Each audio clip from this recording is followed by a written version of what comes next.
I want to welcome those that are here tonight to our Layton City Council meeting for December 15th. Our start time is 7:03. And we'll go ahead and start our council meeting with the pledge and then the prayer. So this month, I believe, is my month, so I'll just go ahead and conduct. So all those that would, I'd ask you to please rise and let's have the Pledge of Allegiance.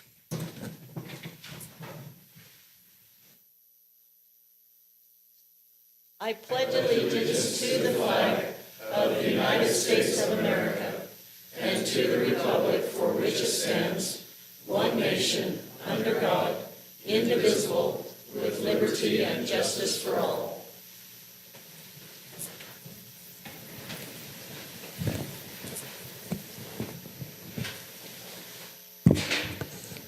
Our kind Father in heaven, we bow our heads this evening in grace and appreciation for all that thou does for each and every one of us. We come before thee this evening as a special thank you for the moisture we've been receiving and for the ability to be able to enjoy this holiday season and the birth of the Christmas celebration. We're grateful for the kind and generous folks we have in our city, and we ask a special blessing to be upon them, as well as all of our first responders and those folks that are out there in the late evening hours helping keep this city running properly, as well as those throughout the day. We're grateful for this governing body, for all the help and dedication and time that they devote to making the strong decisions that they need to. We ask thee to be upon us this evening as we conduct the business of this city, and pray that all of us will enjoy the next weeks to come and celebrate the birth of thy Christ. And we say these things dearly in the name of Jesus Christ. Amen. Amen. Okay. Again, I'd like to welcome everyone out tonight. We do need to approve several sets of minutes. So with that, council, does anyone have any changes or corrections to those that have been posted so far? If not, I will look for action. And if you could just go ahead and state the minute date as you read the approval. Madam Mayor, I move that we approve the minutes of the following meetings: the minutes of Layton City Council meeting September 1, 2022, council meeting on September 15th, 2022, council work meeting November 3, 2022, council meeting November 3, 2022, council work meeting on November 17th, 2022, special council meeting on November 17th, 2022, and the minutes from Layton City Council meeting on November 17th, 2022. Okay, is there a second? Okay, it's been moved and second that we adopt the minutes as written and presented. All those in favor, please say aye. Aye. Any opposed? Okay, thank you very much. We'll now go on to our municipal announcements. So, council, who has announcements to be made? Ongoing, as we've had them since Thanksgiving, the lights before Christmas will continue through New Year's Eve, open from 6 p.m. to 11 to 10 p.m. And a special activity in the next couple days. I'm going to turn it over to Council Member Thomas to tell us about that, since he's driving that ship. We got a train running out there. If you want to ride, hop on. Costs you $2 though. Some of you guys, we might charge a little more, but just don't tell us you're a lawyer and you'll be fine. But it runs for a couple hours. It's a lot of fun. Bring your kids. It's more fun for the kids than grown-ups. So that's all I got.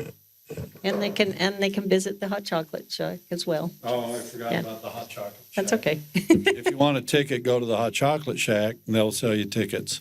We sell them there too, but you can buy them there and walk over and get on. Okay, thank you.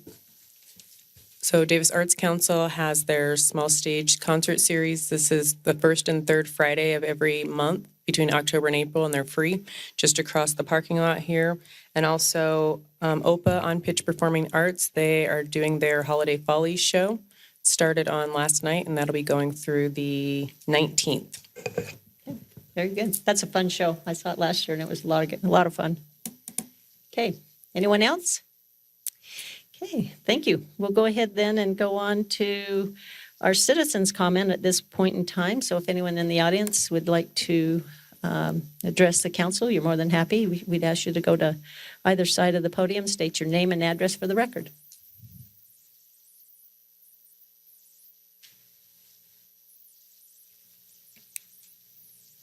Hello, I'm Brendan McDonald from 2097 East 25 South, and I just had a little comment.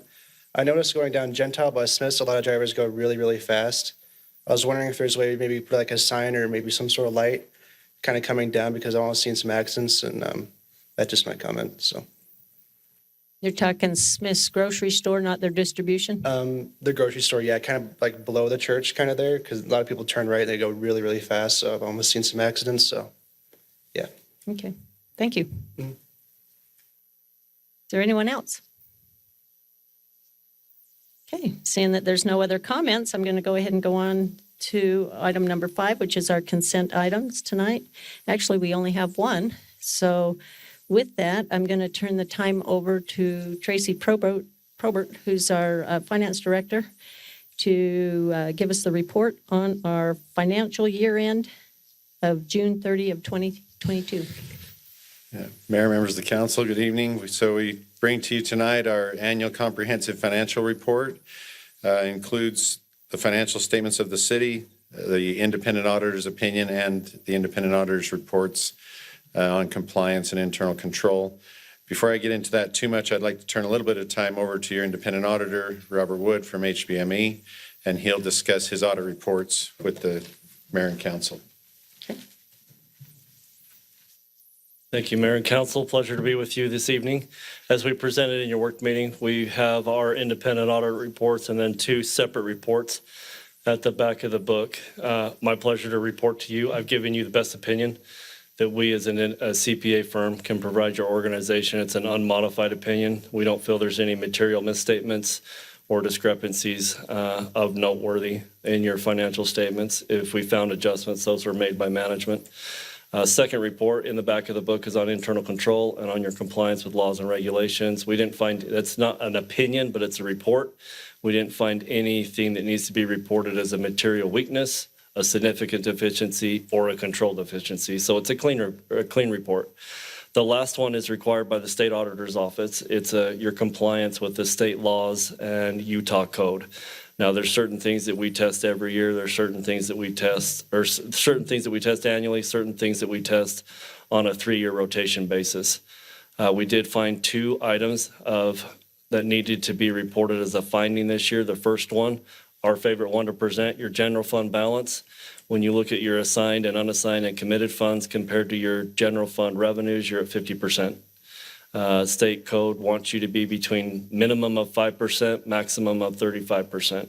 So in essence, you have some funding to go out and do projects. We heard about one with the fire truck. So you're on your way to spending some of that money that needs to be done. The second one is your community and economic development, or your community development block grant funding, which tracks all your federal expenditures for CDBG. That fund had an overage on the final budget that you adopted compared to the total actual expenditures by just over $40,000. Really, from our understanding with management, that was an oversight.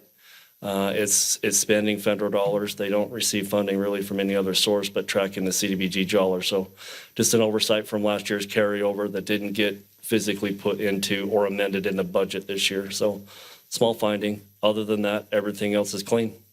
Okay. Any questions? Any questions, council? Thanks for your work on that. Thank you. How many municipalities, other entities that you do get a modified opinion? So how often do we see an unmodified compared to a modified opinion? Unmodified. Basically, I've never done a modified opinion. I had the worst report I've ever provided. It's still an unmodified report because we corrected things. But I did hand out on that one some material weaknesses and a significant deficiency. That's the worst report I've ever given. Okay. And that organization corrected themselves within 1 year's time to fix the problem that was in place. Okay. So it's really material misstatements. I mean, that's a pretty high bar to meet. That's why I asked. And then the findings that you found for us, they're things that don't go towards internal controls or any of those weaknesses. It's just something that we just need to get touched up and hopefully. Correct. Is this monitoring your budget? With the CDBG, the director thought, or that's over that program, thought the money was already there. Because for him, it was just a carryover. He's dealing with money that he's got from years for CDBG, who issues, you guys are an entitlement entity. So you get it directly from the federal government, from the HUD, who provides those funds. So he's just dealing with, I've still got these blocks of money that I haven't spent yet, and he has so many years to do it. So for him, he's not tracking it by really year, he's tracking it by his HUD project award numbers, which is one of the things that we're going to look at. Your agent's organization has spent more than $750,000, so we're actually going to come back because we hadn't had time to finish that up and perform a single audit. So I think by the middle of January, end of January, we'll have a single audit completed for you on your federal programs. That's not just CDBG, but there's JAG and other grants that you get that are federal based, whether you get it directly from the federal government or you get it from the county and it's federal dollars, or the state and it's federal dollars. It's still federal dollars. One of your members out here, Van Christensen, who's on the audit committee, that's what he deals with day in and day out. So we're basically told by the federal government, this is what we want done with the money. You as the auditors, go out and find out, is that what was done with the money, or if they're using it for some other purpose? If they are, then we issue a report, and there could potentially be paybacks if you inappropriately spend that money. Thank you. And I mean, since you don't really ever see modified opinions, maybe just for the purposes of any of the residents who are watching and wanting to know about our accounting and how well the city is managed, if you've always given unmodified opinions, that's probably not good information for the people at home if they always get that. But you mentioned something in the work meeting about where you see our management structure and style. Can you just speak to that so our residents can have some more information about? So I've had the privilege of auditing with Layton City for a number of years. And really, our firm right now is performing these similar audits on 14 municipalities. Plus we have a school district, we have a couple of counties, and several just special local districts that we do. If I were to put our municipalities into like an A, B, and C grouping, Layton City's by far, they are one of my A list type clients. One is you've got a great council that cares about the reports. You've got a great city manager and department heads that he works with that really follows what you put in place and the direction and so forth that is provided. So top-notch individuals that are running the city. We feel that you've got good segregation of duties. You care about your stuff. It's more, let's do it on a pay-as-we-go and not borrow all these funds. One of the things we talked about is debt. You've only got $1.2 million worth of bonds. I have organizations that have issued over $15 to $20 million just this year alone in debt. Now, sometimes it's good because you can get a low rate, but if the economy does take a south turn, you're only having like just over $300,000 worth of committed payments that you have to do. Some of these other organizations have millions of dollars that they have to pay each year out of their sales tax. Now, flip side, you've got Utopia. I mean, so that's kind of your side. It wasn't issued by you, but you backed the debt, and that you're covering it. And they seem to be doing quite a bit better. In fact, I think they started maybe even issuing out some rebates to the city. So that's looking up as far as that program goes. But I love coming and working with the people of Layton. Tracy can attest to this. I do put his people through the firework and making sure this stuff is right. I don't just brush stuff under the rug. I care about I used to be a resident of Layton City, so I really care about how this financial statement turns out. Good. We appreciate that. And just as an independent, look into this, and we have our two great residents that help us out with that. So it's just a good approach where we have someone that puts our staff through the ringer. And I think as a council, I don't think we take credit for how well the city's managed. It's the professional staff that does it. So thank you for doing the work for us as a council and as the citizens. So thanks. Our pleasure. Thank you. That's a question. Sure, go ahead. Maybe not a question, a comment. We talked about the fund balance, unassigned fund balance, that percentage that the state, they changed it from 25% to 35%, and we're over that. We're at 50%, meaning we've got more money than we should. However, you mentioned that ARPA money and CARES Act money, this one-time money, that's still in that, if you look at it as a big pot, it's still in that pot. It's still part of the calculation. Taking that money out, we get closer to that 35. Oh, most definitely. If you look at what you've received over the last couple of years in ARPA funds for fiscal year 22, it was $4.8 million. You also received that in July or October of this year, your second installment. So you've received another $4.8, $4.9 million. Now, I know a lot of that's being dedicated to the public safety building that's going to be built right outside the parking lot here.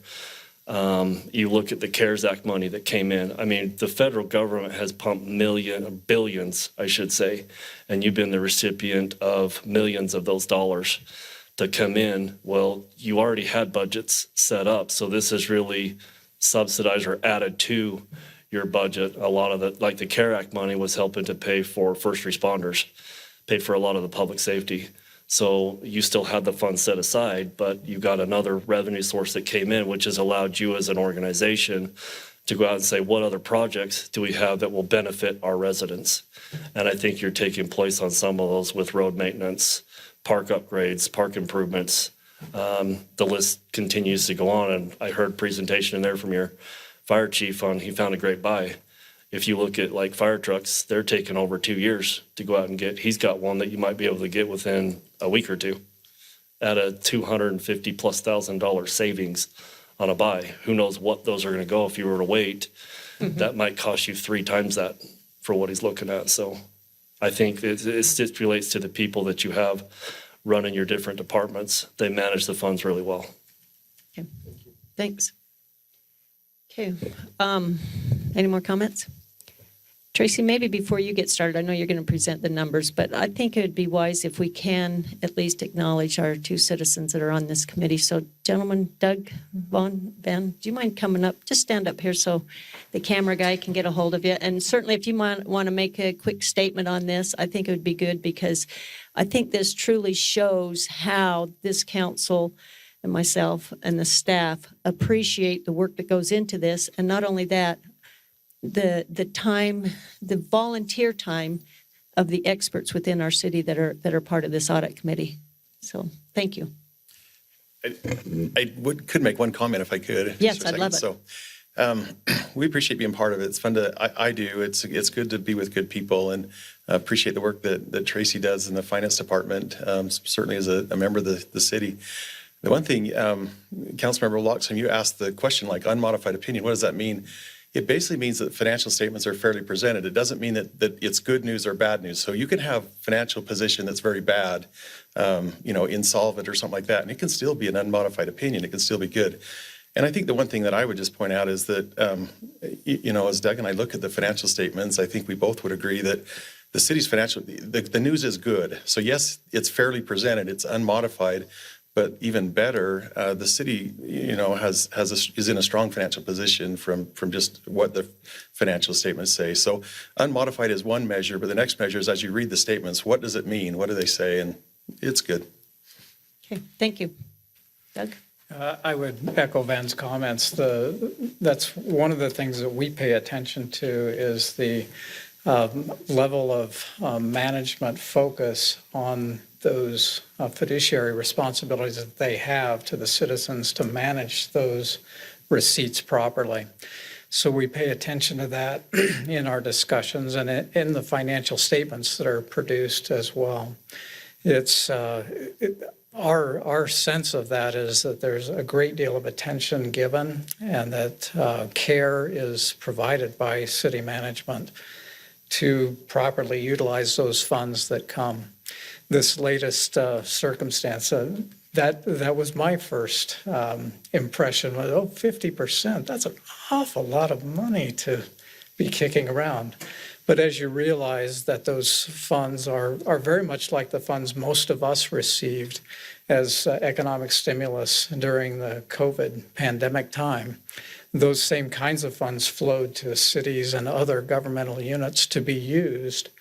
And they are going to be used largely on this this new building that's to be built and the communications center as well. So I think the sense of the proper use of those funds is certainly evident in what we're seeing as members of the audit committee as well. Thank you. Thank you, gentlemen. We just want to sincerely say thanks on behalf of the council here. So how long have you been doing this for our city? We've probably been engaged with the city for 18 or so years. Oh, okay, so me retiring had nothing to do. It was good before I left. Okay, good. Just wanted to make that clear with everybody. Okay. All righty, Trace. Well, we've heard about the reports and so forth. Just to discuss the 50% number just for a minute, one thing that I failed to mention in the previous meeting is that we do have funds already budgeted in the current budget year to spend down some of that that was there. So that percentage goes down from that, and then we have our projects that we mentioned and so forth. So it's not, not that we're out there too far. Overall, the numbers, I don't know that we want to spend too much time in this meeting tonight going over those. But the general fund, as we mentioned, about 21 million in unassigned fund balance. That's about 40% of revenue when we don't take into account the assigned fund balance.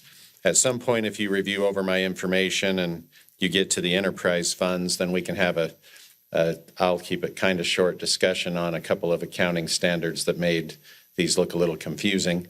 But what I attempted to do in these is provide a reconciliation of you. If we took, for example, the water fund, and it says at the end of the year we had unrestricted net position of $18 million, then we would think, okay, that's getting up there, right? But if I tried to reconcile out some of the things that bring that down, we had carryover projects of 2.2 million, so that brings it down, to 15.8. We had budgeted use of fund balance in the current year of 6.1 million. And we're aware of the large projects that are in the CIP plan that use up those funds.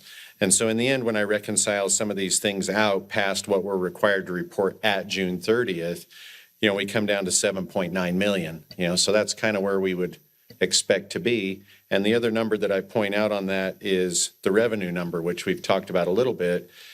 Charges for services in 2021, 12.2 million. Charges for services in 2022, 10.4 million. A direct effect of the drought and the restrictions that were put on water users in the city. That translated into a reduction in revenue of 1.7 million. And that goes back to our discussion in budget times last March, April, May, and then ultimately in June, when some rate increases were adopted so that we can continue to sustain the water utility in a pristine manner, right? It needs to be not just barely getting by. That's, a very valuable resource that has hundreds of millions of dollars invested in it over the decades that it's been around. So it needs to stay that way. It's very vital. That's just one of the enterprise funds that we could talk about. I don't know if, as you reviewed, I decided that we could come back to the sales tax review at another time. We'll have a meeting in January and we can go over that and discuss all of that. I don't know if, as you reviewed this information, if you had any questions for me at this time. Council, did you have any questions regarding the financial review? No questions, but kudos. Okay. You can brag a little for a month. And then we'll talk to you again. Okay.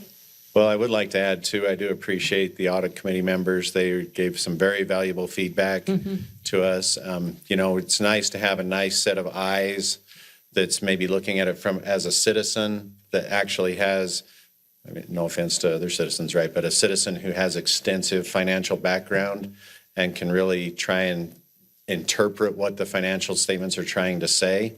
And so there was some really good feedback to me and my staff there as far as being able to understand what's being said in those. So that was great. Yeah, that was good. Help simplify it and helps the rest of us understand. Yeah. Okay. Other than that, I would just, if there's no other questions, recommend that the council accept the annual comprehensive financial report for review. That's what's required. And so if you do that, that'd be great. Thank you. Thank you. Okay, that's our only consent item, so I'll look for action here, council, if somebody would like to make that recommendation. I move that we accept the annual comprehensive financial report for fiscal year ending June 30, 2022. I'll second it. Okay, it's been moved in second that we accept the financial review. We'll do a roll call vote on this.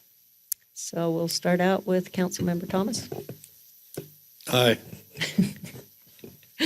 Your eyes was giving me like, what? Okay. Smith Edmonton. Aye. Okay. Morris. Aye. Councilman Bloxham. And Roberts. Yes. Okay, there you have it. It's a unanimous vote there.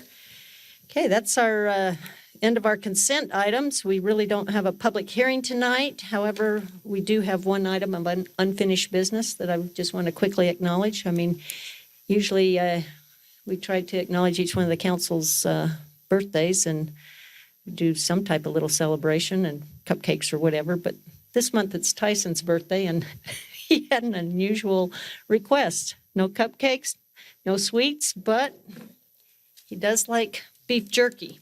So we have beef jerky here to pass around and to wish Tyson a happy birthday. Is that local stuff? Utah raises a lot of beef, so we can maybe stretch the truth and say sure. Okay, you get the first one out of the bag there, and then Thank I'll you. look for a motion to adjourn. Motion to adjourn. Okay, all in favor? Aye. Okay, this concludes our meeting for actually the year. So on behalf of myself and the council, we want to wish everyone a very Merry Christmas, a Happy New Year. Be safe, kind, and enjoy the holidays. Thank you.